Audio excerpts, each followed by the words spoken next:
Assalamualaikum warahmatullahi wabarakatuh. Ketemu lagi bareng gue Anggi Rizky Arfiansa di channel YouTube gue Anggi Arfiansa. Hai teman-teman.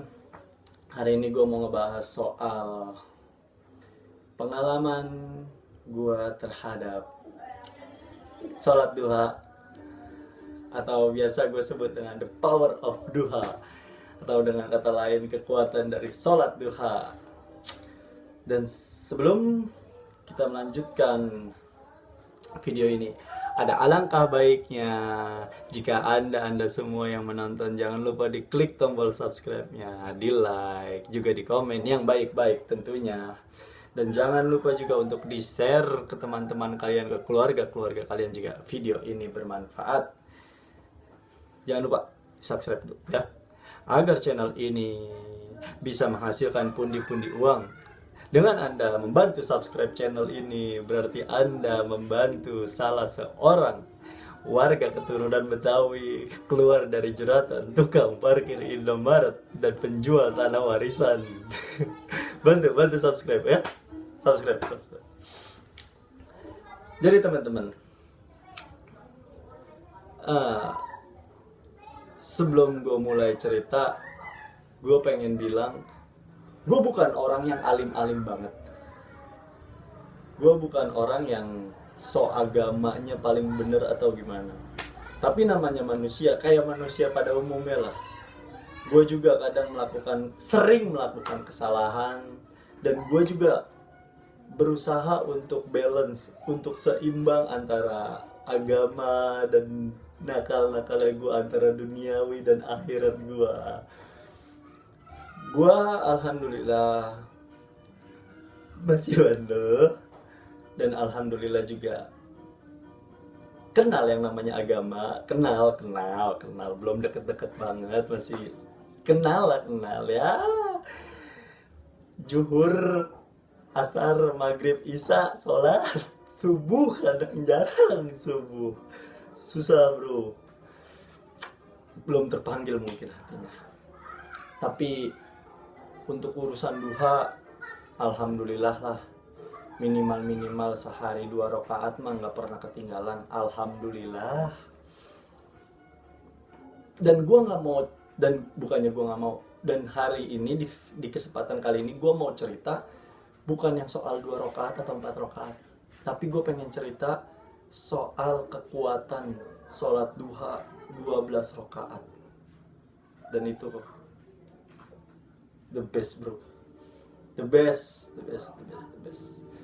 Mungkin gue bakalan cerita, mungkin ini ya, video ini bakalan mungkin ya bakalan ada beberapa part kali ya, karena banyak banget cerita sholat duha 12 rakaat gue yang gue kerjain secara bener-bener, secara khusyuk menurut gue, dan 12 rakaat, dan hasilnya mantap bro. Dan teman-teman gue yang gue bilangin juga banyak yang merasakan khasiatnya gitu, manfaatnya gitu, sholat duha 12 rakaat. Mungkin di kesempatan kali ini gue bakalan cerita yang pertama kali, yaitu ketika gue orang Jakarta, gue supporter Persija ya, gue di Jackmania.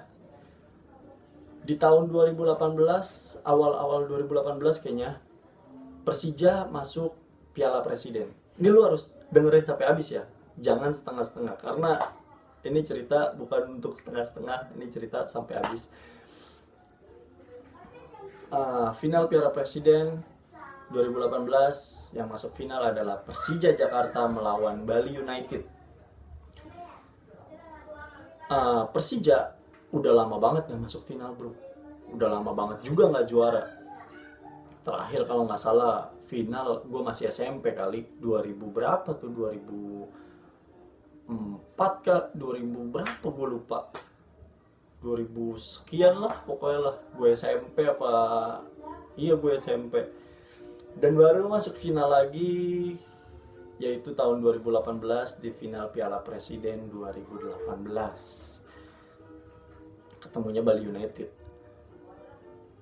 Namanya final, penontonnya pasti penuh banget dong, pasti, karena Persija adalah tim yang udah lama banget nggak masuk final, udah lama banget nggak juara.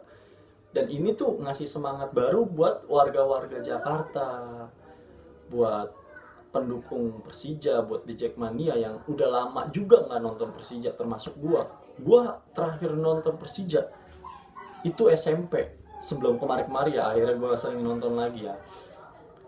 Terakhir nonton Persija itu ya SMP kelas 3-an gua nonton Persija terakhir. Dan namanya final, yang nonton banyak banget bro. H-2 tiket udah susah banget nyari tiket. Bahkan dari H-seminggu aja, H-seminggu itu gue nyari tiket susahnya setengah mati. Karena yang dapat tiket kebanyakan yang cuman punya kartu anggota di Jackmania doang. Yang nggak punya tiket ya ada yang dapet sih, tapi harganya tuh wah gila-gilaan bro. Ada yang 300.000 nonton di atas, nggak masuk akal anjir. Yang harganya 75.000 dijadiin 300.000, ada yang 100.000, ada yang kan harga tiket aslinya kalau nggak salah itu 75 cepet 75 cepet 150 sama VIP sama VIP kalau nggak salah 2,5 apa 300 gitu. Nah yang gue dapat info yang tribun paling atas itu yang harganya 75.000 dijual jadi 300.000. Ya gue nggak tahu ya. Nah mungkin oknum-oknum yang beli terus dijual lagi gitu, yang punya KTA mungkin yang nggak jadi nonton, mungkin dia punya kesempatan untuk jual lagi dan akhirnya harganya ditinggiin ya. Oknum-oknum kayak gitu banyak lah. Terus gue nggak dapet tiket sama sekali. Teman-teman gue dapet, gue telat. Teman-teman gue udah pada booking dari jauh-jauh hari, dari sebelum semifinal. Ada yang sebelum semifinal bro. Gua nggak dapet tiket karena harganya juga mahal-mahal banget dan nyarinya susah. Dan disediain tiket untuk beli di hari H di GBK-nya langsung, dan itu ngantrinya gila. Lu lihat di YouTube deh ngantrinya kayak apa. Ya ampun, sampai keluar GBK coy ngantrinya. Gue nitip sama temen gue juga tuh, nitip sama adik-adikan gue, nitip sama mantannya adik gue buat beli di GBK-nya langsung. Tapi dia juga nggak dapet, katanya penuh banget bang di sono. Ya udah, dengan terpaksa gue nggak punya ini lagi dong ya kan. Gue nggak punya kartu anggota di Jackmania.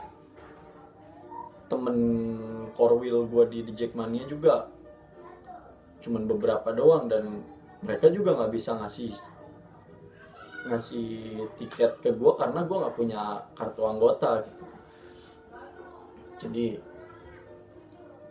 yang ada di otak gue solusinya adalah, gue waktu itu gue kan pendengar setianya ceramahnya Ustadz Yusuf Mansur. Yusuf Mansur bilang, semua yang ada di dunia ini, yang ada di alam semesta ini, bumi, langit, segala isinya, itu cuma punya Allah Subhanahu wa Ta'ala. Termasuk kita manusia, termasuk gunung, lautan, pohon, termasuk GBK-nya, termasuk Persijanya, termasuk Indonesia, termasuk dunia ini, semua seisinya itu adalah milik Allah Subhanahu wa Ta'ala. Jadi solusi gue yang ada di pikiran gue adalah gue gelar sejadah, gue sholat duha. Ini di hari H ya, kalau nggak salah Sabtu atau Minggu gitu, kalau nggak salah Minggu deh finalnya. Gue gelar sejadah, gue sholat duha 12 rakaat. Gue sholat duha 12 rakaat, sholat duha sehusuk-husuknya karena gue pengen banget nih nonton Persija. Udah lama banget nggak nonton Persija, dan ini adalah final dan kemungkinan Persija untuk juara itu gede banget. Gue sholat duha 12 rakaat, ruku sujud sampai 12 rakaat full. 2 rakaat 6 kali sholat.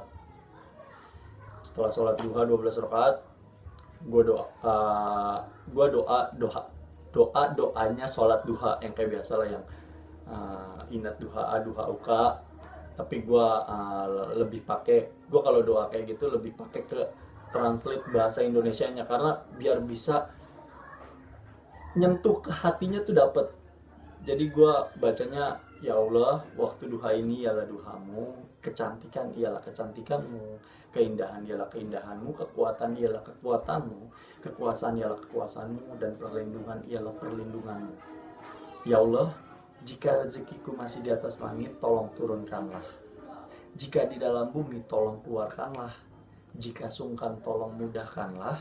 Jika haram, tolong sucikanlah. Dan jika masih jauh, tolong dekatkanlah. Berkat waktu duha, kecantikan, keindahan, kekuatan, dan kekuasaanmu, limpahkanlah segala apa yang telah engkau limpahkan. Limpahkanlah kepadaku segala apa yang telah engkau limpahkan kepada hamba-hambamu yang soleh. Gue biasanya baca doa setelah duhanya kayak gitu. Habis itu gue tambahin lagi doanya sesuai dengan apa yang gue kepengen. Gue doanya persis kayak gini. Ya Allah, aku pengen nonton Persija, tapi engkau tahu sendiri, aku gak punya tiket. Buat aku jalan akses ke sana pun aku gak punya orang dalam selain engkau. Ya Allah, ini GBK punya engkau. Aku percaya ini GBK, Gelora Bung Karno, hanya milikmu seorang. Jakarta-Jakartanya milik engkau. Se-Indo-Indonesianya milik engkau. Sedunia-dunianya milik engkau. Sampai ke langit-langitnya, ke alam semesta ini, hanyalah milik engkau. Ya Allah, ini GBK kan punya engkau. Masa iya sih gak bisa ngelolosin aku ke dalam buat nonton Persija hari ini? Ya Allah, ini aku gak punya tiket. Ada sih duit, mungkin bakalan nyogok. Ya gue pikirannya bakalan nyogok, tapi gue tetap berdoanya, ya ada sih duit, tapi masa iya engkau gak bisa ngelolosin aku ke dalam GBK? Ya Allah, ya Tuhanku, aku mohon kepadamu, loloskanlah aku ke GBK, biar aku bisa nonton final Persija, final Piala Presiden antara Persija dan Bali United. Persis gue baca doanya kayak gitu. Bentar.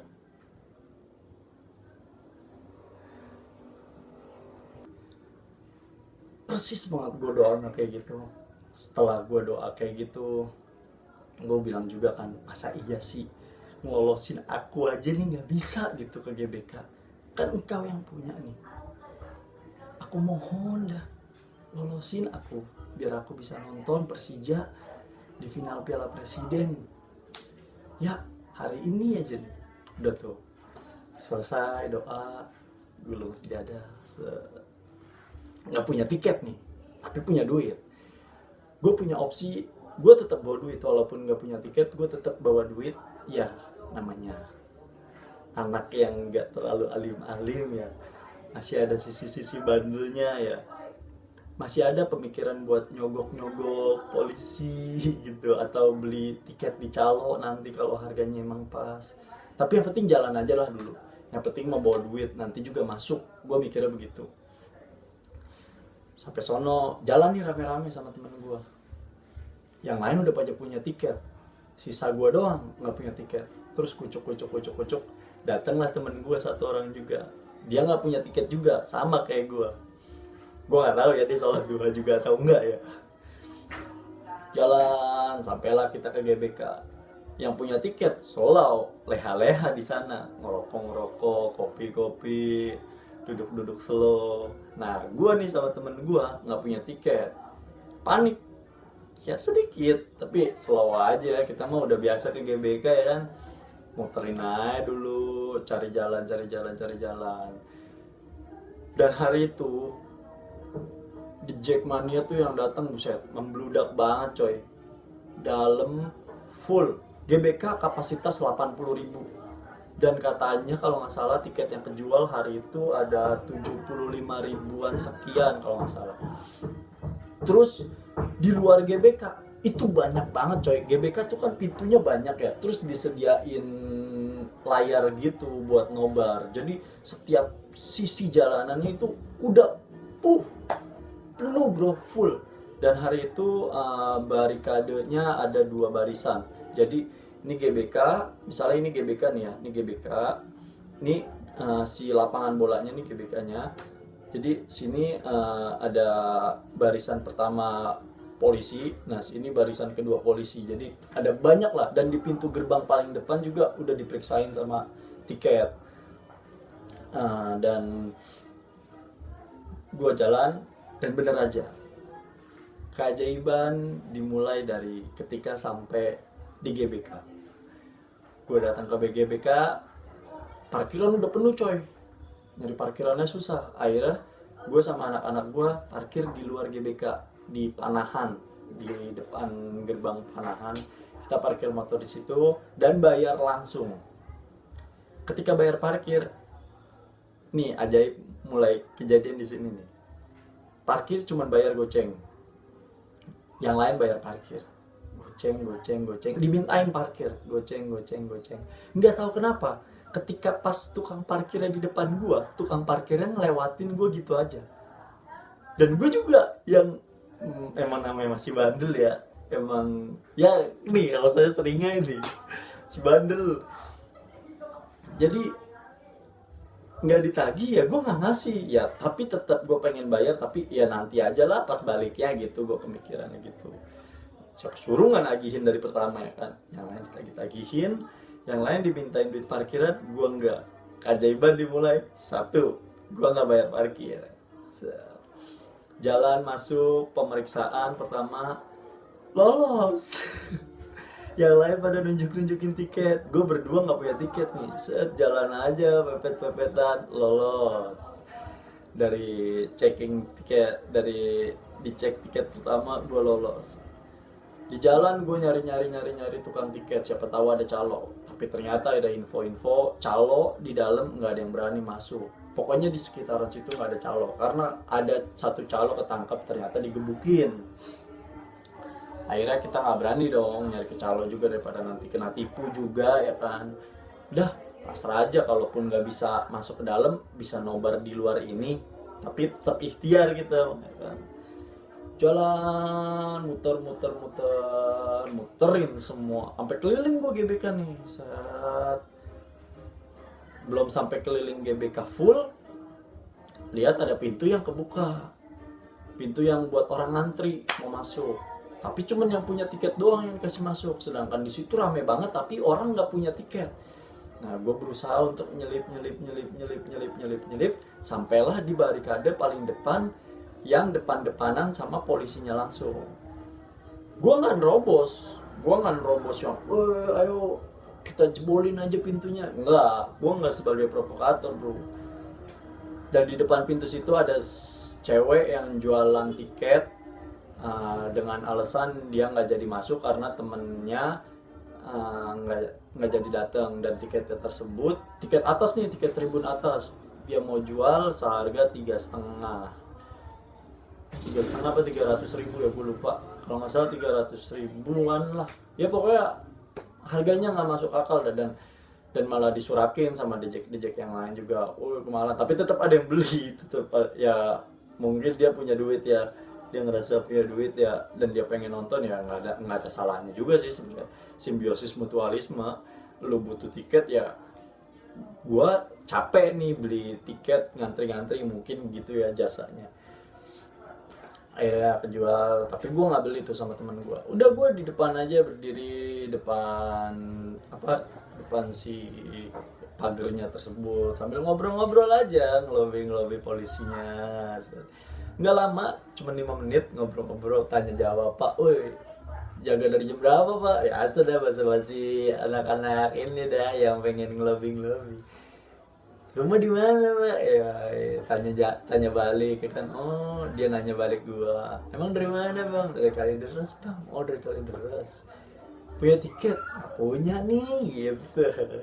Makanya nih bantuin lah bawa masuk kita ya. Masih ada nih otak-otak nakalnya masih ada. Bantuin lah masukin kita nih ke dalam. Ada, tenang aja buat beli kopi-kopi mah gitu. Waduh, kata polisinya, waduh nggak bisa nih, penjagaan ketat bang, gue sih nggak bisa nganterin, paling lu kalau mau masuk aja dulu ke dalam, nanti mungkin di dalam ada. Ya udah gitu kan. Masukin lah ke dalam, tapi percuma juga bang, lu ke dalam nggak bakalan bisa masuk, soalnya masuknya pakai barcode. Jadi tiketnya itu sistem GBK yang sekarang ya, kalau lu belum tahu, di tiketnya itu ada barcode, dan di pintu masuknya ke dalam GBK itu di pintunya ada disediain scanner. Jadi kalau nggak ada scanner pintu nggak bisa kebuka. Cuma bang lu nggak bisa masuk karena masuknya pakai scanner. Ya udah ya kan, ngelobi lagi. Ya udah bang, yang penting mau masukin aja dulu, ntar mah di dalam urusannya gimana kek, gampang, tenang aja. Udah, kalau syukur-syukur kalau lo bisa bantuin masukin ke dalam nih gitu ya kan. Waduh nggak bisa nih gue nih, sorry aja nih bang kalau buat masukin ke dalam, tapi kalau misalnya lo mau masuk ke dalam sini doang sih ya bisa, tapi nggak usah nyogok lah, dia bilang gitu. Wah lebih mantep tuh kalau nggak usah nyogok gitu ya kan. Tapi percuma bang kalau di dalam nggak ada layar buat nobar, ntar lu ujung-ujungnya bakalan keluar juga. Ya udah nggak apa-apa bang, yang penting mah ngilangin penasaran aja dulu, usaha ke dalam gitu ya kan. Yaudah, lu berapa orang emang? 2 orang doang nih sama temen gua. Yaudah masuk dilolosin tuh, barikade 2 udah lolos tuh, tinggal 1 barikade lagi nih. Satu barikade lagi yaitu si pintu GBK-nya. Jadi kan ini tadi gue cerita gimana sih? Kayaknya gue cerita awal salah tuh. Ini GBK. Nah di pintu GBK-nya ini ada penjagaan barcode. Oh iya ding, bener. Ada 3. 1 paling depan, 1 di gerbang paling depan, kedua, terus ketiga, ada 4 berarti, ada 4 penjagaan. Ada 4, harus melewati 4 pintu gua kalau mau masuk ke dalam GBK.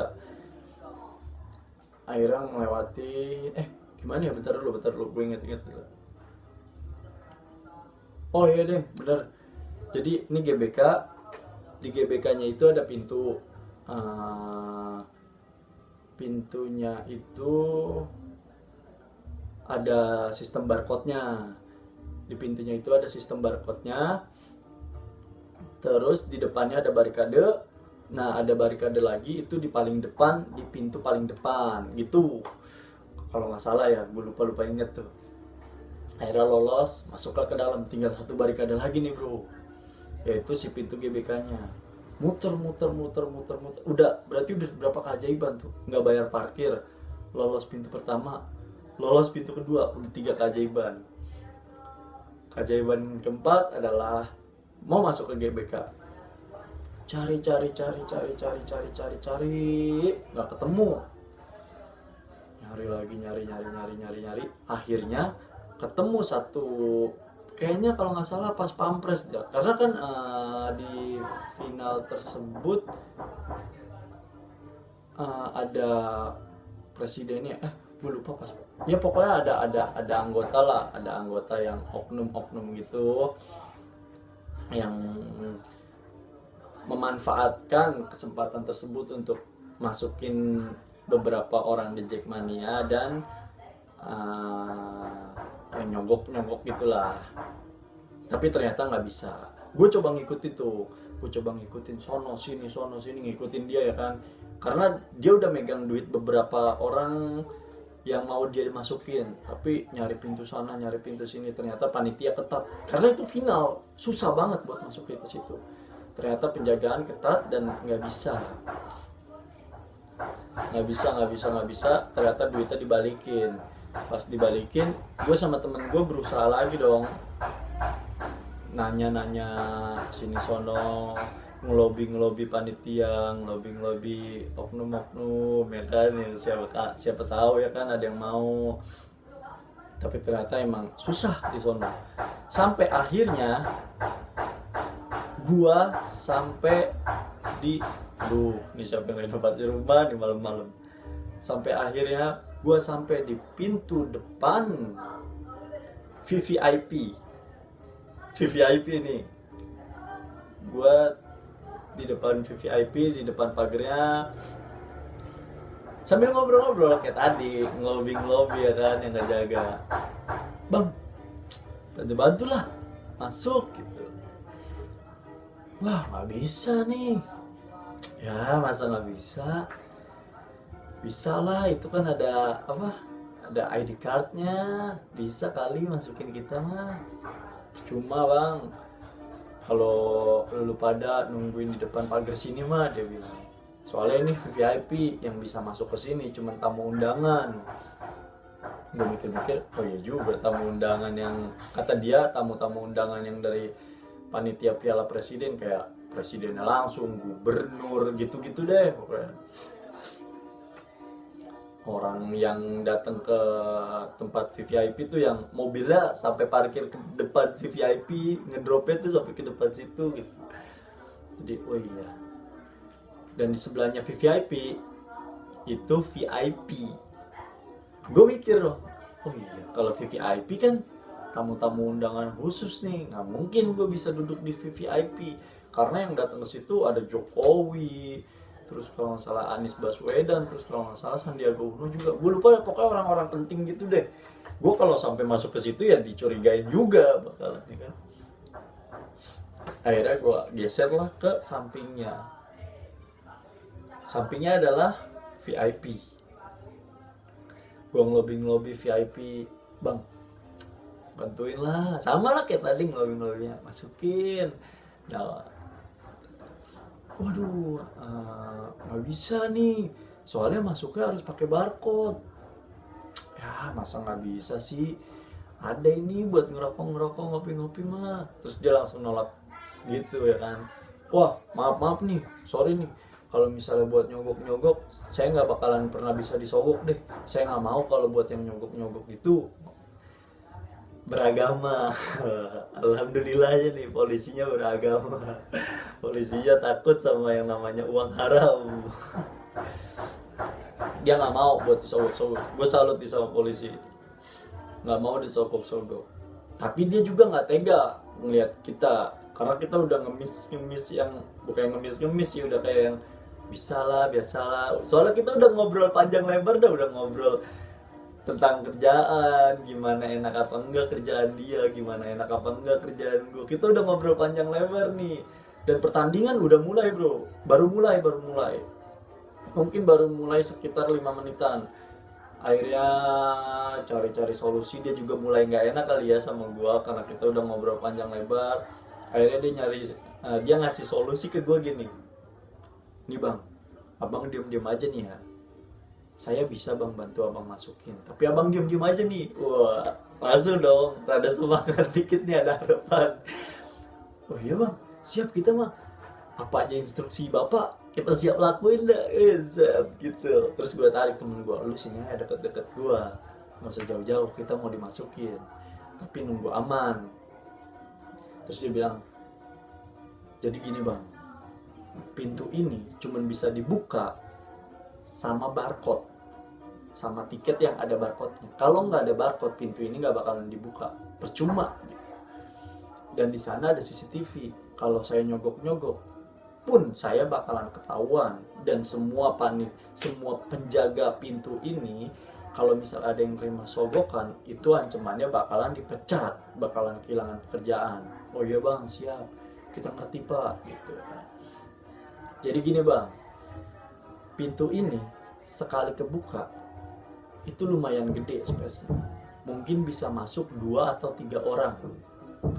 Jadi abang kalau mau cari orang yang mau masuk ke pintu ini, nanti abang lobby dah tuh orang yang mau masuknya, minta tolong sekalian dah 1 tiket buat bertiga orang kalau masuk gitu.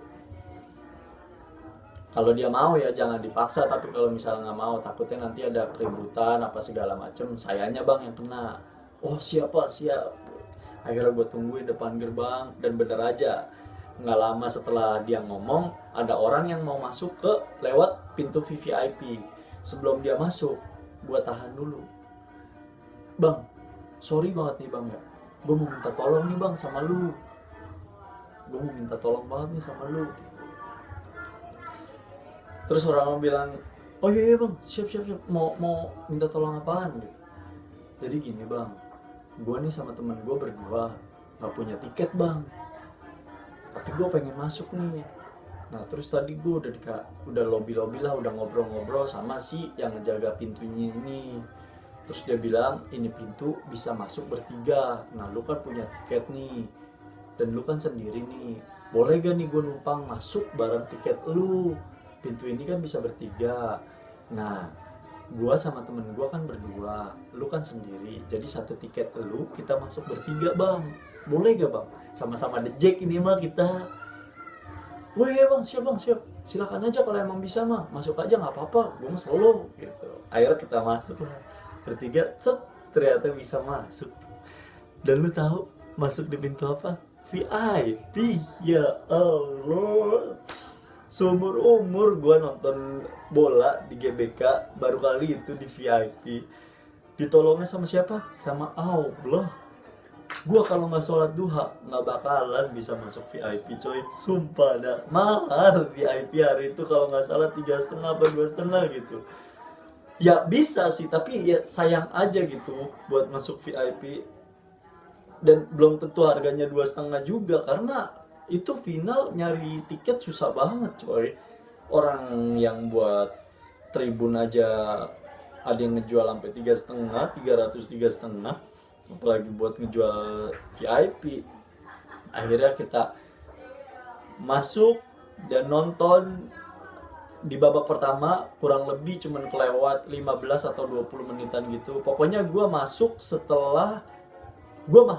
pas gol pertama si Marco Simic tuh. Ya, gol pertama kalau nggak salah Marco Simic. Pokoknya gue masuk pas banget barengan sama gol pertama. Gue masuk ke stadion dan ternyata ada gol. Wih, kita semua seneng. Dan gue masuk VIP karena apa? Karena Allah Subhanahu wa Ta'ala. Dan ternyata bener coy, sholat duha itu udah paling bener bro. Udah paling bener udah sholat duha. Lu kalau mau minta apa-apa nih, udah sholat duha aja coy, pasti kekabul. 12 rakaat lu minta gede, masa sholatnya 2 rakaat coy. 2 rakaat mah cuman buat bayar seluruh sel-sel tubuh lu ini yang udah diberikan sama Allah, buat bayar utang itu doang coy. Minimal 4 rakaat lah. 12 nggak ada minimal 4, 12 sudah tibang. Ya elah, tibang ruku sujud doang, sholat doang, masa lu males ini? Ya Allah. Jadi set keajaibannya tuh bener-bener yang orang tuh susah setengah mati mau masuk GBK hari itu. Sampai ya ada sih beberapa kerusuhan kan pas final Piala Presiden, kan ada yang sampai tragedi jebolin pintu kan. Sesusah itu loh, sampai ada yang digebuk-gebukin. Gue tuh jalan buat masuk ke sana, dan VIP itu digampangin banget, mulus banget. Itu gue yakin banget itu karena gue sholat duha 12 rakaat.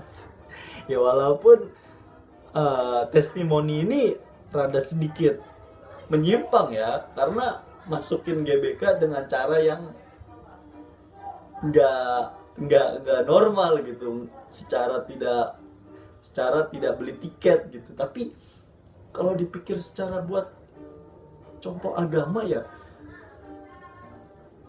ini tuh udah kebukti banget bahwa Allah itu ada. Allah tuh ngedengerin doa kita kapan aja. Dan sholat duha juga itu manfaatnya the best, langsung manfaatnya. Dan setelah kejadian itu sampai hari ini, kalau nggak ada halangan yang bener-bener halangan, gue akan selalu sholat duha, coy. Gue akan selalu berusaha untuk selalu sholat duha sampai gue mati sih. Karena sholat duha udah, ya sholat yang lain juga, sholat tahajud juga bro, sholat tahajud juga. Tapi hari ini khusus yang sholat duha, gue kalau bukan karena sholat duha, gue nggak bakalan masuk GBK ke kelas VIP. Kayaknya sayang gitu duit gue. Jadi lu kalau misalnya mau ngapa-ngapain, mau masuk GBK VIP, udah nggak usah beli tiket. Udah bener kata Ustadz Yusuf Mansur, udah lu kalau mau ke GBK nggak usah beli tiket, nggak usah nyiapin duit, udah cukup sholat duha 12 rakaat, udah minta aja sama Allah. Ntar caranya ada aja, entah ada yang ngajak, entah ada yang ngebeliin lu tiket, entah mungkin sedikit menyimpang kayak cara gua.